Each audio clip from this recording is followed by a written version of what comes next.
जय सिया राम दोस्तों। तो आज हम बात करेंगे अहोई अष्टमी के बारे में, जो कि अहोई अष्टमी जो है 5 नवंबर 2023 को पड़ रही है, वो भी रवि पुष्य नक्षत्र में पड़ रही है।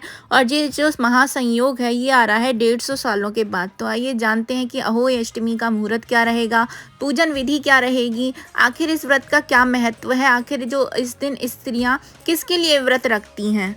तो आइए ये सब जानेंगे। अहोई अष्टमी का त्योहार कार्तिक मास की कृष्ण पक्ष की अष्टमी तिथि को मनाया जाता है। यह दिन अत्यधिक महत्व रखता है क्योंकि इस दिन सभी स्त्रियां मां पार्वती के अहोई स्वरूप की पूजा करके उनका आशीर्वाद प्राप्त करती हैं।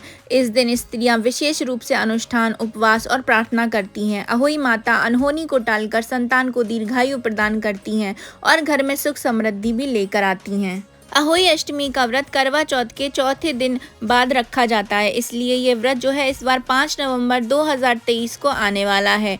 5 नवंबर को माताएं यह व्रत करने वाली हैं और तारों के उदय होने के बाद उन्हें अर्घ्य देकर व्रत तोड़ेंगी। कार्तिक मास के कृष्ण पक्ष की अष्टमी तिथि 5 नवंबर 2023 को सर्वार्ध सिद्धि योग रवि पुष्य योग में अहोई अष्टमी का व्रत किया जाएगा। 4 नवंबर को रात 1 बजे से अष्टमी तिथि शुरू होकर रविवार 5 नवंबर की रात 3:20 बजे तक रहेगी। बेहद शुभ फलदायक पुष्य नक्षत्र में 10:27 बजे तक रहेगा। इसके बाद श्रीवत्स शुभ योग बन रहे हैं, जो व्रत का पालन करने वालों के लिए बहुत ही ज्यादा शुभ हैं। आइए अब जानते हैं कि अहोई अष्टमी व्रत के नियम क्या क्या होते हैं। अहोई अष्टमी पूजन की शुरुआत गणेश वंदना से की जाती है। किसी भी पूजा पाठ को शुरू करने से पहले गणेश जी की आराधना जरूर से करना चाहिए। अहोई अष्टमी पूजा में 7 प्रकार के अनाज के बिना पूजा अधूरी मानी जाती है, इसलिए 7 तरीके के अनाज को हाथ में पूजा के दौरान रखें। फिर पूजा की समाप्ति के बाद आप अनाज को गाय को खिला सकते हैं। अहोई माता को 8 कोने वाली तस्वीर की ही पूजा शुभ मानी जाती है। अहोई अष्टमी की पूजा प्रदोष काल में करने की मान्यता है, इसलिए अहोई देवी की पूजा संध्या काल में शुभ मुहूर्त में ही करें। अहोई अष्टमी पर भूलकर भी तामसिक भोजन का प्रयोग नहीं करना चाहिए, चाहे व्रती महिला हो या घर का कोई अन्य सदस्य भी हो। इस दिन किसी को भी तामसिक भोजन नहीं करना चाहिए। मान्यताओं के अनुसार अहोई अष्टमी व्रत का पारण तारों को देखने के बाद ही किया जाता है। तारों को देखने का जो समय है वो रहेगा 5:58 5 नवंबर को। अहोई अष्टमी का जो व्रत है ये आपको निर्जल ही रखना होता है। अहोई अष्टमी का उपवास करने के लिए माताएं सुबह उठकर एक सादे करवे में अर्थात मिट्टी के बर्तन में पानी भरकर रखती हैं।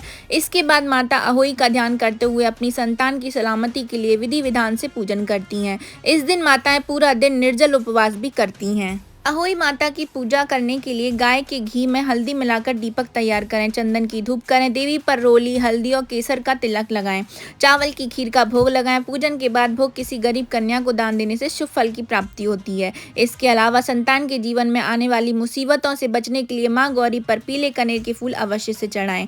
यथाशक्ति अनुसार गरीबों को दान दें या भोजन कराएं। पुरानी मान्यताओं के अनुसार अहोई पूजन के लिए शाम के समय घर की उत्तर दिशा की दीवार पर गेरू या पीली मिट्टी से 8 कोष्ठक की एक पुतली बनाई जाती है। विधि पूर्वक स्नान आदि के बाद तिलक आदि करने के बाद खाने का भोग लगाया जाता है। कुछ लोग अपनी सामर्थ्य के अनुसार चांदी की अहोई में मोती डालकर विशेष पूजा भी करते हैं। वहीं कुछ महिलाएं जो हैं वो एक धागे में अहोई व दोनों चांदी के कुछ दाने डालती हैं और फिर हर साल इसमें दाने जोड़ने की जाने की परंपरा भी रहती है। इसके अलावा पूजन के लिए घर की उत्तर दिशा में आप जमीन पर गोबर और चिकनी मिट्टी से लीपकर कलश स्थापना कर सकते हैं। तत्पश्चात प्रथम पूज्य भगवान श्री गणेश की पूजा के बाद आप अहोई माता की पूजा करके उनको दूध, शक्कर और चावल का भोग भी अर्पित कर सकते हैं। फिर एक लकड़ी के पाटे पर आप जल से भरा कलश स्थापित करके अहोई की कथा सुनी जाती है।